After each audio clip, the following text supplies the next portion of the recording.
Prime minister ಆಗಿ ದಾಖಲೆ ಅಂತ ಎಲ್ಲ ಕಡೆ ಬಿಂಬಿಸ್ತಾ ಇದ್ದಾರೆ. ಎಸ್, 12 ವರ್ಷದಲ್ಲಿ ಅವರು ಮಾಡಿರೋ ಭಾಳ ಸಾಧನೆಗಳ ಪಟ್ಟಿ ಇದೆ. ಇಟಲಿಗೆ ಹೋಗಿ ಮೆಲೋನಿಗೆ ಮೆಲೋಡಿ ಚಾಕ್ಲೇಟ್ ಕೊಟ್ಟರು, ಅದು ಅವರ ಮೊದಲ ಸಾಧನೆ. ಇಲ್ಲಿಂದ ಪಾರ್ಲೆ ಕಂಪನಿ ಮೆಲೋಡಿ ಚಾಕ್ಲೇಟ್ ತೊಗೊಂಡೋಗಿ ಇಟಲಿ ಪ್ರೈಮ್ ಮಿನಿಸ್ಟರ್ ಕೊಟ್ಟಂಥ ಮೆಲೋಡಿ ಕೊಟ್ಟಂಥ ಕಿಲಾಡಿಗೆ 12 ವರ್ಷದ ಶುಭಾಶಯಗಳು. ಈ 12 ವರ್ಷದಲ್ಲಿ ಅವ್ರು ಮಾಡಿದ್ದೇನು ಅಂದರೆ ನಿರುದ್ಯೋಗ ಜಾಸ್ತಿ ಮಾಡಿದ್ರು, ವಿದೇಶಿ ಸಾಲ ಜಾಸ್ತಿ ಮಾಡಿದ್ರು, ಸಿಲಿಂಡರ್ ರೇಟ್ ಜಾಸ್ತಿ ಮಾಡಿದ್ರು, ಪೆಟ್ರೋಲ್ ರೇಟ್ ಜಾಸ್ತಿ ಮಾಡಿದ್ರು, ಡೀಸೆಲ್ ರೇಟ್ ಜಾಸ್ತಿ ಮಾಡಿದ್ರು, ಬಡವ್ರಿಗೆ ಮನೆಗಳು ಹಾಕ್ಕೊಡ್ತೀವಿ ಅಂತ ಆ ಪ್ರಾಮಿಸ್ ಬ್ರೇಕ್ ಮಾಡಿದ್ರು. ಅದೇನೋ ಒಬ್ಬೊಬ್ಬರ ಅಕೌಂಟ್ಗೆ 15 ಲಕ್ಷನಂತೆ, 15 ಪೈಸಾನೂ ಬರಲಿಲ್ಲ. ಇದು ಮೋದಿಯವರ ಸಾಧನೆಗಳು.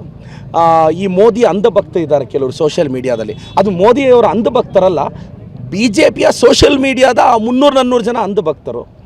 ಅವ್ರಿಗೆ ಅಂಧಭಕ್ತಿಗೆ ಲಿಮಿಟೇ ಇಲ್ಲ.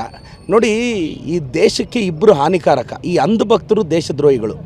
ಈ ಮೋದಿಯವರ ಅಂಧಭಕ್ತರು ಈ 12 ವರ್ಷದಲ್ಲಿ ಏನು ಮಾಡಿದ್ರು ಅಂತ ನಾವಿಟ್ಟಿರೋ ಕಾಂಗ್ರೆಸ್ ಸರ್ಕಾರದಲ್ಲಿ ಇಟ್ಟಿರೋ ಹೆಸರುಗಳಿಗೆ ಹೆಸರು ಚೇಂಜ್ ಮಾಡಿದ್ದು ಬಿಟ್ಟರೆ ಇನ್ನೇನೂ ಮಾಡಿಲ್ಲ.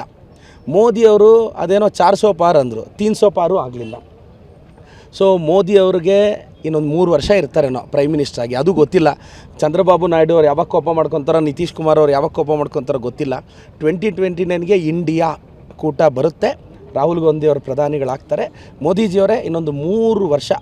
ಪಾಪ ಎಲ್ಲೋದ್ರೂ ಮೋದಿ ಮೋದಿ ಅಂತಲೂ ಕೂಗೋರಿಲ್ಲ ಮೊದಲಾದರೆ. ನೋಡಿ, ಕರ್ನಾಟಕದಲ್ಲೇ ನನ್ನ ಮಾಧ್ಯಮಗಳಲ್ಲಿ ನೋಡ್ತಿದ್ದೆ, ಅವ್ರು ಬಂದರೆ ಏನು ಹೈಪು.